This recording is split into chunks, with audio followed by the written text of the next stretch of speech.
Assalamualaikum warahmatullahi wabarakatuh. Saya Rahma Albina dengan NPM 031 ingin menjelaskan secara singkat tentang kapital struktur tradisional dan kontemporer. Ada 3 teori kontemporer struktur modal. Yang pertama pecking order theory, yang kedua signaling theory, yang ketiga trade-off. Pecking order theory. Teori pecking order ditemukan oleh Donaldson pada tahun 1984 yang kemudian disempurnakan oleh Myers dan Majalov. Teori pecking order menyatakan bahwa perusahaan cenderung mencari sumber pendanaan yang minimum risiko turunnya nilai perusahaan. Adapun skenario urutan dalam teori pecking order adalah sebagai berikut. Yang pertama, perusahaan memilih pandangan internal. Dana internal tersebut diperoleh dari laba atau keuntungan yang dihasilkan dari kegiatan perusahaan. Yang kedua, perusahaan menghitung target rasio pembayaran didasarkan pada perkiraan kesempatan investasi.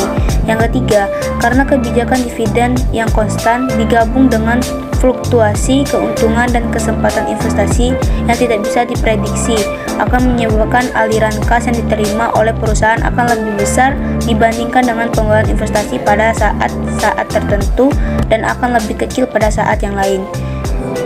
Yang keempat, jika pandangan eksternal diperlukan, perusahaan akan mengeluarkan surat berharga yang paling aman terlebih dahulu. Perusahaan akan memulai dengan utang, kemudian dengan surat berharga campuran seperti obligasi konvertibel, dan kemudian barangkali saham sebagai pilihan terakhir. Baik, selanjutnya signaling theory. Signaling theory dikenalkan oleh Stephen A. Ross pada tahun 1977, juga didasarkan pada adanya asymmetric information antara manajer dengan pasar atau investor.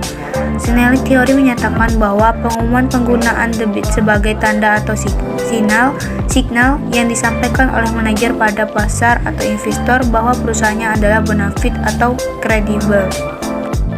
Selanjutnya, trade-off atau cash of debit. Selain suku bunga, ada 2 macam biaya utang yang dijadikan pertimbangan dalam penggunaan debit, yaitu bankruptcy cash atau biaya kebangkrutan dan agency cost atau biaya keagenan.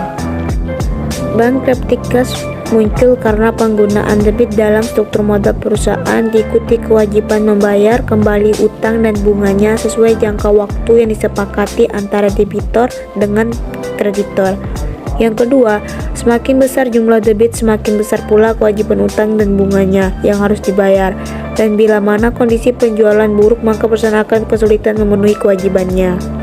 Selanjutnya, agency cost. Agency cost muncul karena penggunaan debit dalam struktur modal perusahaan memungkinkan terjadinya konflik antara pihak komisal, antara stockholder dan bondholder, serta antara manajer dan investor.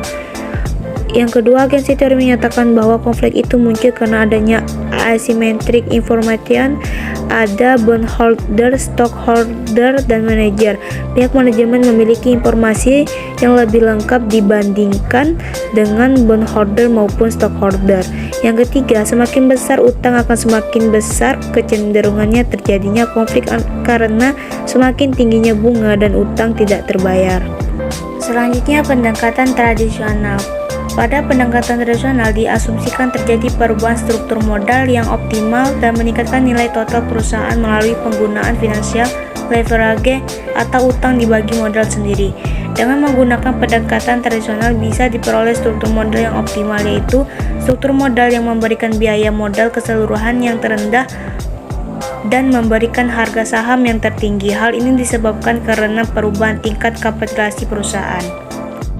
Ini sangat banyak dianut oleh para akademisi dan praktisi karena pada pendekatan ini ditemukan sesuai dengan kenyataan bahwa perusahaan mempunyai struktur modal yang optimal ketika nilai perusahaan maksimum atau struktur modal yang membuat biaya rata-rata modal menjadi minimum. Kejadian ini bisa terjadi karena diasumsikan bahwa risiko perusahaan tidak mengalami perubahan sampai struktur modal tertentu atau leverage tertentu. Baik, sekian presentasi dari saya, kurang lebihnya mohon dimaafkan. Assalamualaikum warahmatullahi wabarakatuh.